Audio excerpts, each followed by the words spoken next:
মানে হচ্ছে চরমনের পীর সাহেবের মতো কাউকে রাষ্ট্রপ্রধান হিসেবে বসায়া দেওয়া। মদিনা সনদ মানে হচ্ছে মুফতি আব্দুল মালিকের মতো কাউকে প্রেসিডেন্টের জায়গায় বসায়া দেওয়া। এর এক পয়সার কোনো দাম নেই এই সমস্ত কথার। তাকে কি এই রাষ্ট্রপ্রধান বানানো যাবে? হবে তিনি? তাকে করবে সরকার? মদিনার সনদের অর্থ চরমনাইয়ের পীর সাহেবকে রাষ্ট্রপ্রধান করা। মদিনা সনদের মানি হলো মুফতি আব্দুল মালিক সাহেবের মতো ব্যক্তিকে রাষ্ট্রপতি বানিয়ে দেওয়া। হাসান জামিলের এই বক্তব্য কি সঠিক? আসলেই তিনারা রাষ্ট্রপ্রধান ও রাষ্ট্রপতি হওয়ার যোগ্যতা রাখেন কি? আলহামদুলিল্লাহ, সালাতু ওয়াসসালামু আলা রাসূলিল্লাহ, আম্মা বাদ। কারো যোগ্যতা নিয়ে কথা বলার সুযোগ নাই। যদি উনি যোগ্য হয়ে থাকেন তাহলে তিনি রাষ্ট্রপ্রধান হবেন, কোনো অসুবিধা নেই। কিন্তু যাদের নাম উল্লেখ করা হয়েছে ওনারা রাষ্ট্রপতি হলে যারা এদেশের সংখ্যাগরিষ্ঠ মুসলমান তাদের কারোই কোনো আপত্তি থাকার কথা না। কিন্তু যারা মদিনা সনদের ওয়াদা নিয়ে ক্ষমতায় গিয়েছেন তারা কি আদৌ তাদেরকে রাষ্ট্রপ্রধান করবেন? প্রশ্ন হলো সে জায়গায়। এটাকে এভাবে উদ্ধৃতি করার কোনো দরকার নাই। যে কোনো আলেমী দিন যাকেই পছন্দ হয় মানুষ মনে করে যে তাকে বসানো উচিত, তাকে কি রাষ্ট্রপ্রধান বানানো যাবে? হবে তিনি? তাকে করবে সরকার? এটা তো আপনারা দেখতেই পাচ্ছেন।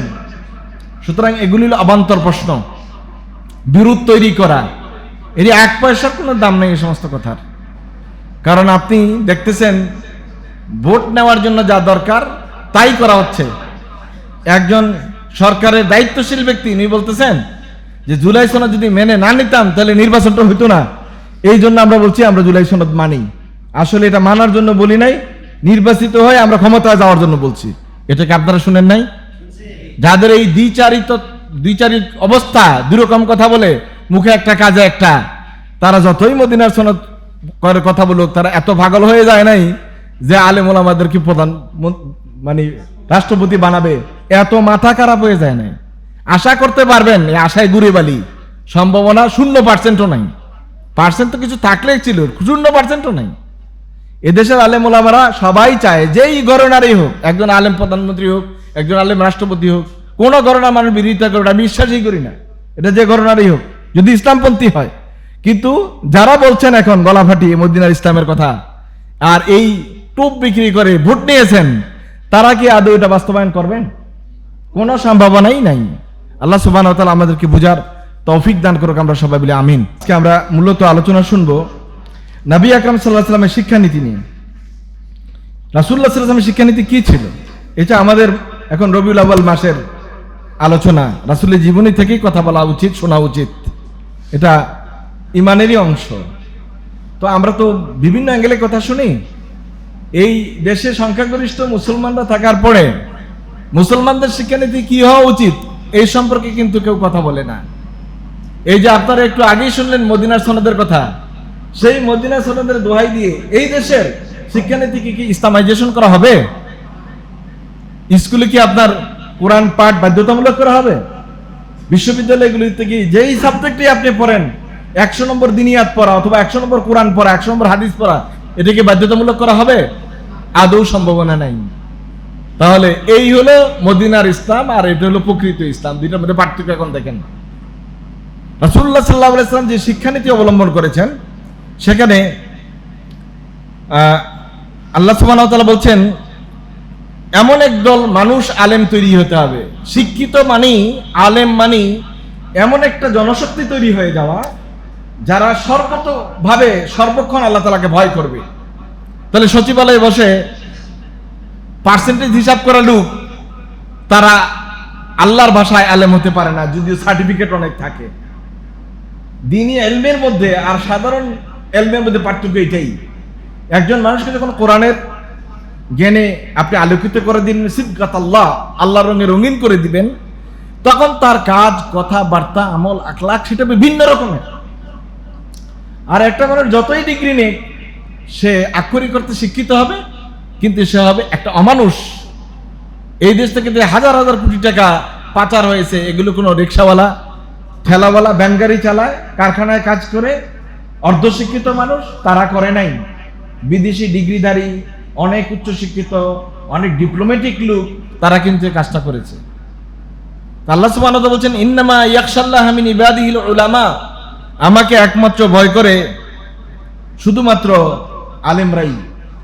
আর ওই আলেম তৈরি করতে হলে শিক্ষা ব্যবস্থাকে পুরা ঢেলে সাজিয়ে কোরআন এবং সুন্নাহ ভিত্তিক শিক্ষা ব্যবস্থা করলেই গোটা জাতি আল্লাহ তাআলাকে ভয় করবে, এবং সমস্ত পদগুলিতে যখন আল্লাহওয়ালা মানুষরা বসে যাবে, তখন দুর্নীতি, মানুষের জন্য কিছু করা না করা, এই সমস্ত সিদ্ধান্তের জায়গাগুলি একবারে দুর্নীতি থেকে শূন্য পর্যায়ে চলে আসবে।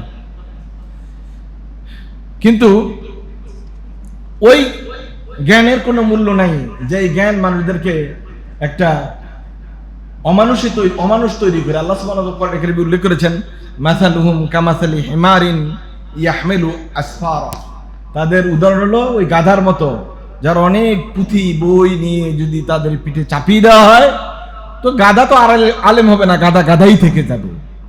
অনেকে অনেক বড় সার্টিফিকেট নিয়েছে, কিন্তু তারা উদার হতে পারেনি, সার্বজনীন হতে পারেনি, তারা আল্লাহওয়ালা হতে পারেনি, আল্লাহওয়ালা মানুষ তৈরি করতে পারেনি। এই শিক্ষানীতি দিয়ে কোনো ভালো ব্যবস্থাপনা সমাজ গড়ে ওঠার কোনো সুযোগ নেই।